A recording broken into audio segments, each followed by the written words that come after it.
Եղել են, չեն եղել, վաղուց, շատ վաղուց, մի մայր ու տղա,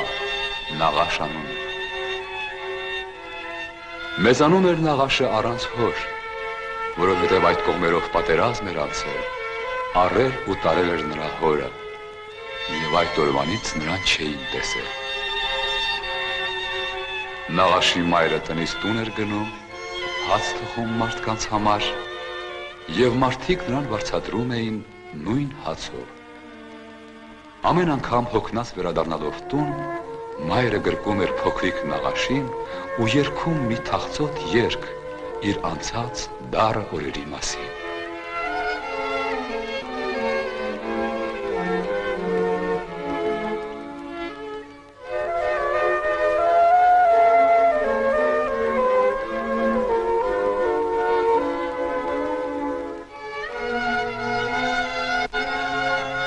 Եվ այսպես ամեն օր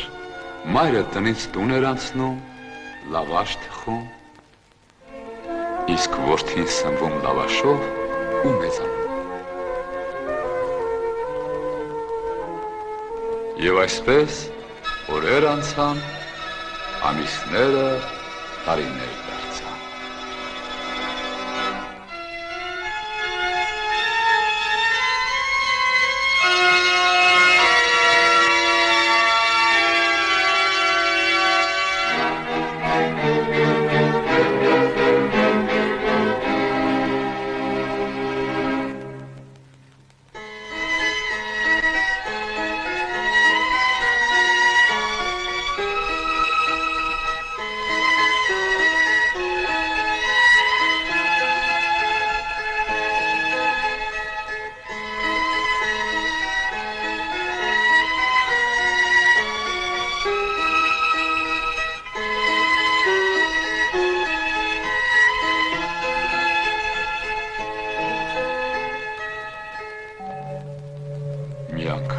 Ուտելիս Նաղաշը հարցրեց. «Մայրիկ, ինչու հացը ցամաք ես ուտում»։ Մայրը հոգոց հանեց ու ասաց. «Որդիս, ես դարդ ու ցավս եմ փաթաթում լավաշի մեջ ու կուլ տալիս»։ Այո, հայոց լեռնոտ աշխարհում տղաները շուտ են դառնում չափահաս ու մոռանում իրենց մանկական խաղերը։ Ու մի օր Նաղաշը տեսավ, որ գյուղի շուրջը փռված արտերը կարկատանների են նման։ Եվ տեսավ, որ ամեն տան մի լավաշի չափ արտ էր բաժին հանել լեռնոտ երկիրը։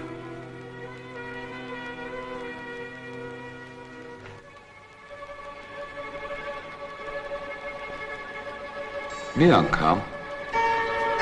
Նաղաշը երկար նայեց մոր աշխատանքին ու ասաց, որ ուզում է օգնել նրան։ Հաց թխելը քո գործը չէ, որդիս, թե ուզում ես բախտավոր լինես ու քո հացը վաստակես, սրտիդ ուզած գործը գտիր,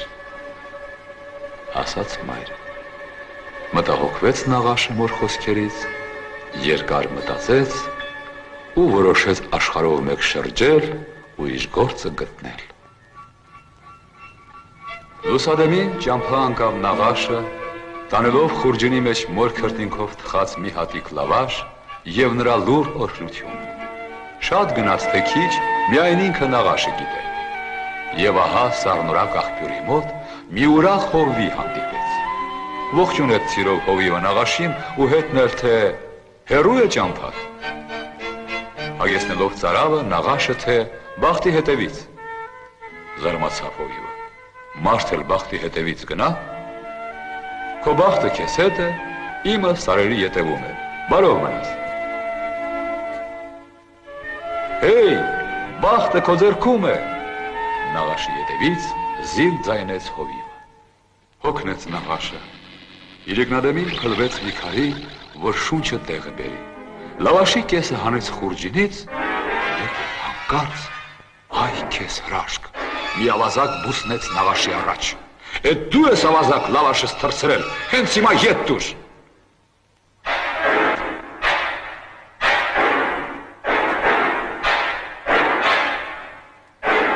Լավաշը մայրս է թխել, գորած նաղաշը։ Երբ ընկրկեց սարսափած ավազակը ու շշնջաց, կախարդանք է տերիմ, կախարդական լավաշ, ու աղերսեց ավազակը,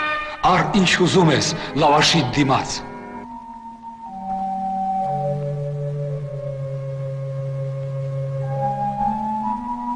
Պետք չեն ինձ գանձերը թալանված,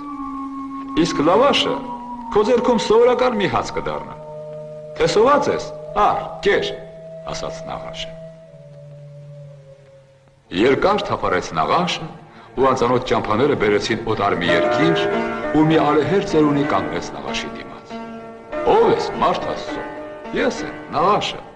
Երկար է ճամփա, հարցրեց ծերունին։ Բախտի հետևից, պապի։ Ես էլ գնացի բախտի հետևից ու մոլորվեցի, վերջն էլ աչքիս լույսը կորցրի։ Տխրեց նաղաշը։ Կարող եմ քեզ օգնել, պապի։ Չգնաս իմ ճամփով, որդիս։ Այս լավաշը մայրս է թխել, կախարդական էր, ինչքան ուտեի չէր պակասի։ Ճամփին հանկարծ կես եղավ, ար, ես կեսն էր քեզ, պապի։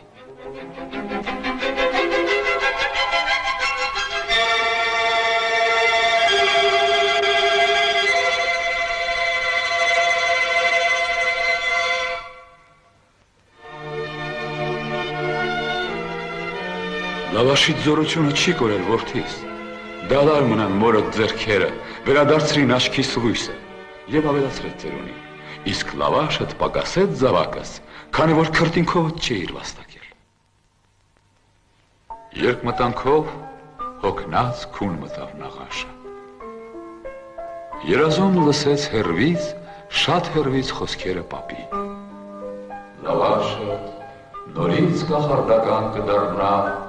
երբ այն կջրես քրտինքով սեփական։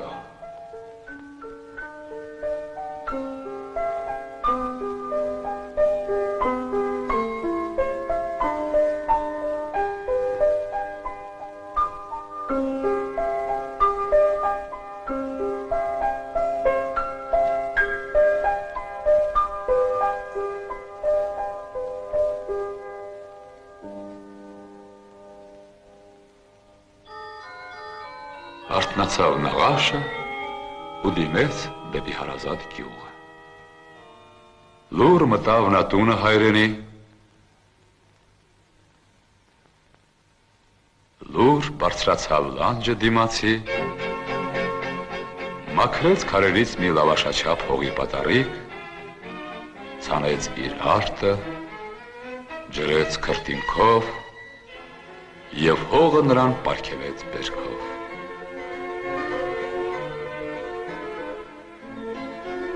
Եվ հիշեց նաղաշը լավաշն իր մանկության ու կախարդական խոսքերը պապի։